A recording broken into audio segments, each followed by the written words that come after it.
Meta is joining the superintelligence space, Cyborg is becoming more real day by day, and Gemini still doesn't work. That's just some of the things that have been happening this week. Here's the full rundown. Let's dive right in. We're going to start off with the quick fire things, like the fact that Gemini is now available in India, although only available to Pro and Ultra users, unfortunately. Copilot is working on an OpenClaw-like agent, although the first hurdle over that is to start using Copilot in the first place. OpenAI has bought the personal finance startup Hero, which uses AI in order to look at people's salaries, debts, and other monthly costs. The issue with that is that it's only been open for about 5 months in terms of their AI tool, and that just means Hero is on the list of OpenAI's investments that have still yet to pay off. Still waiting on that $100 billion valuation to come to fruition. In other OpenAI news, they have now released a $100 plan to match with Claude's plan.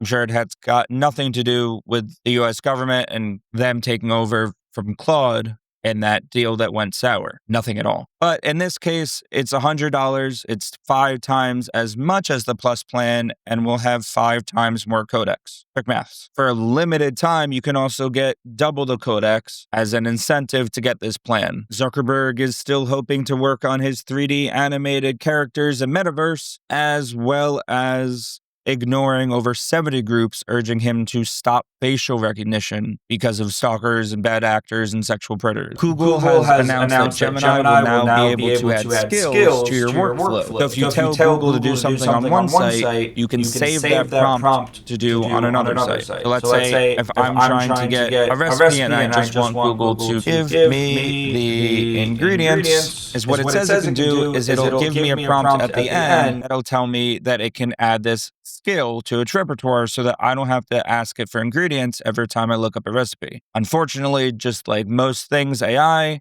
seems to be hallucinating because if I click on this, there's these 3 dots, which only tell me what I've done before. And I have tried to look this up before, right? Highlight key cooking tips. I've looked up this article itself before. And then it says, do you want me to add a skill? And I say yes, and it tells me exactly how to do it. And if I type in / it should come up, but it won't because I can't add the skill because there's nothing to do. Click on these 3 dots, nothing happens. So hopefully, this did just come out today, so maybe it'll take tomorrow to update. I figure if you're going to say something works, it should probably work when it comes out. But I guess if it's anything like technology nowadays, you can say a lot, promise a lot, and deliver very little. Now to dive a little bit deeper into the topics from the beginning, starting with Muse Spark, which is Meta's new superintelligence.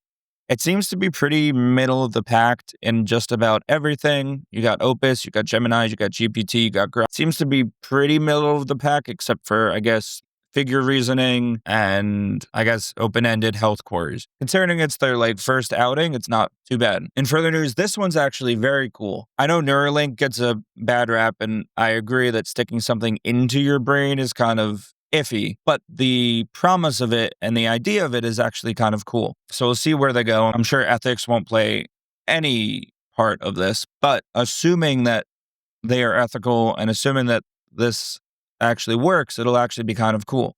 So Science Corporation, which is the startup from former Neuralink president and co-founder Max Hodak, have announced that they will start human trials for their brain-computer interface. What Science Corporation has already done is that they've released Prima, which is a device that restores vision in people with blindness and macular degeneration, which is actually very cool. What they're trying to do now is kind of implant something above the brain, so not quite in it, which I guess is a little bit better. And they're going to start this around 2027. But it theoretically will help people with ALS and spinal injuries and things along those lines. And I help them control their communications better by adding neurons with this chip and by adding electronics, obviously, with it to help make new connections that may have been severed by the brain. So I had a stroke when I was born. This would actually be kind of cool if it worked. I'm sure there's going to be ethical quandaries up the wazoo when it actually starts to become a thing. But for now, and in theory, this is actually very neat. So I am excited to see where this actually goes. The last three things that I'm going to talk about, here's the next big thing, which I do think is pretty cool. I'll show it up on the screen over here. What Poke does is it integrates different applications and even has its own list of recipes, which I'll get to in a minute, so that you can just text it or email it and it'll create things along to do with that app. So for example, I'm going to show you things in the corner that have to do with Canva, and then I'll show you in a minute what it actually created. But you can set up Canva, you can tell Strava to track runs, you can tell Philips to control smart lights, you can tell Sonos to control speakers, you can tell Poke to use Google Photos to edit things and things along those lines, right? MyFitnessPal and Fitbit and those things you can use with this recipe. So what you're going to do is you would click on, let's just say I use Strava, right? Click on use this recipe. I would click connect. It'll tell me to connect my Strava account, which everything for me is logged on through Google, so it should be pretty quick. And once I sign in through Google, it'll track it through Strava. And when I click get started, it says the recipe is added. And now what I can do is go on my phone and text the number that Poke gave me and tell Strava to track a run that I did or track a workout and post it straight to Strava itself. What I did with Canva is I asked it to create a presentation about the different apps and the different tech news and things that have been going on this week. And it created this presentation in about 2 minutes. Not great, but the fact that it was able to do it all in one interface is kind of cool. A very cool startup. It really did just release in March. So everything that you see with like the recipes and whatnot kind of came from, all these recipes now were from the Poke team, but I'm sure they'll be user-based when they have a bigger user base, which is actually very cool. The last thing I want to talk about before we get into the big story of this week and honestly the past month is that Roblox is introducing mandatory age-gated accounts. If you look over here, if you're under 9 years old, you're being Roblox Kids.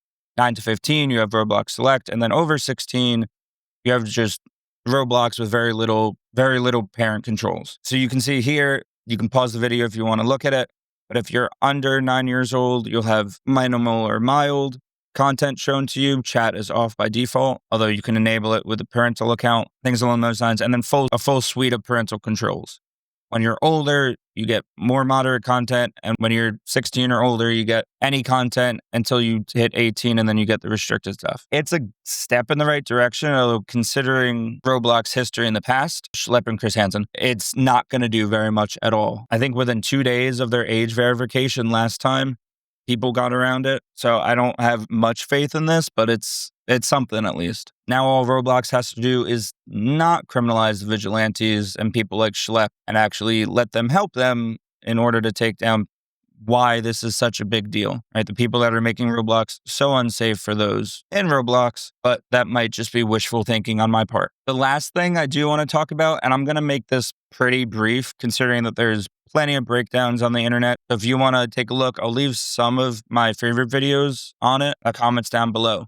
You should know at the beginning of March, Claude had a disagreement with the Department of War where they wanted restrictions on what the Department of War could do with autonomous robots and whatnot. They wanted humans to pull the trigger and for Claude to not be able to surveil the entire US at the government's whim. And the government said no.